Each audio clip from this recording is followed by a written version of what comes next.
Let's talk about business insurance. If you are a business person, you have an office, a shop, uh, where you do your business, and you're thinking, what kind of insurance can I take for my business? There are many options whereby you're taking care of your business all the way to taking care of your employees. So the oldest of all insurances is the fire insurance, which is usually like the fundamental, like the very first, on the minimum, you should have fire insurance. This is to cushion you against fire breakouts. And with fire, again, there are certain things you need to understand, because fire has exclusions, like depending on where your office is.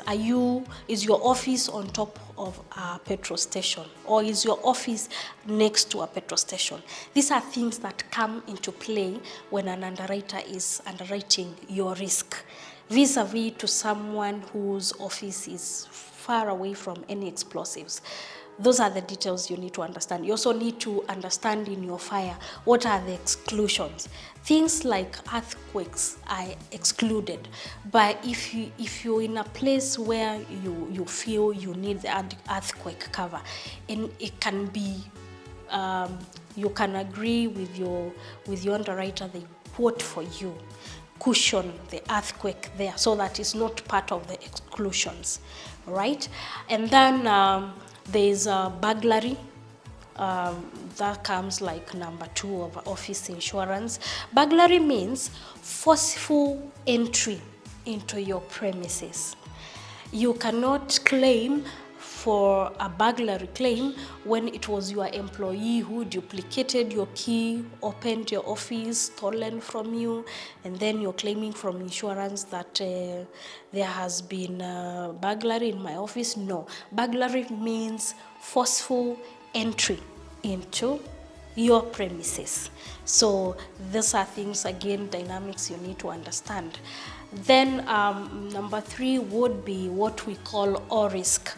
All risk is covering your laptop, your phones, things that are portable, things that can be in the office or in the place of work or outside. So the risk is like an all round, like it could be in the office, it could be outside the office. So that is the class we call all risk. So again, you understand the coverage. That will cover theft, will cover accidental breakage and damages. And then from all risk, we can go to now your employees. If you are an employer, you would consider covering your employees for WIBA. This is statutory by the law of Kenya. As an employer, you need to cover your staff against WIBA. WIBA is Workmen's Insurance Benefit. It is under Workmen's Insurance Benefit Act of Kenya, that your employees, in case they accidentally get injured or they die at place of work, they are catered for. At least you have insurance to cushion you against that risk. Then under WIBA, WIBA has a rider. We call it employer's liability. Employer's liability will be calculated as a percentage of your WIBA. Let's say we can do a loading of 25% of your WIBA coverage is your employer's liability. Anything that that has a name liability means it cushions you against any liability, any suing from your employees. Then we can go to, again, under business insurance, there's what we call public liability. Public liability, again, is covering you liability against just anyone, the public. People might sue you that your office or your line of work or your office is causing them a noise, pollution, and all that. So it's important to have public liability, because when you have that cover and you're being sued for this kind of dynamics, insurance has your back. So the list is long when you are a business person. Also, marine insurance are part of insurance. Business insurances. Because as a business person, if you're in the business of importing, or even exporting through the sea, you will need marine insurance. There is also travel insurance. Travel can be part of your office. Are you in business whereby your staff travel now and then? There's the travel insurance. Again, you need to know your limits for travel, covers you against liability, repatriation of body in case you die outside the country.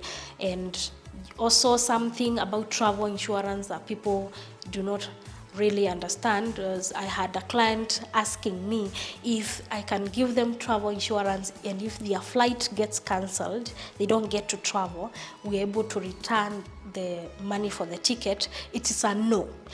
The travel insurance will cover you once you are outside the country that you're taking the cover from. If you're in Kenya, for the cover to take place, you have to be outside Kenya. And now when you're outside Kenya, it takes place, it will take care of those flight cancellation, flight delays, those inconveniences that might actually cost you. And again, it will also cover even emergency medicals when you're out there. The thing is, when you're claiming from a travel insurance, when you're out there, you need to remember to get a medical report from the doctor who is seeing you, because that report is what will determine, was it an emergency, or did you just go out there and decided you want to try braces outside Kenya, how they feel. It has to be an emergency, and the doctor's report is important as part of documents when we are doing the claim for the travel insurance. The list for office insurance is long. I can also mention about fidelity guarantee. This is an employer cushioning themselves against employees stealing money from them. There is keyman insurance. This is to cover the keyman, the most important employee, the employee that when they are not at work, you can actually make losses. Yes, that kind of employee deserves to have a keyman's insurance. And all these insurances I'm talking about is not, they are not highly priced. They are quite affordable. Like, for example, if we're talking about ordinary fire, the value of your office or your belongings, for an ordinary fire, your rate is 0.012, quite low.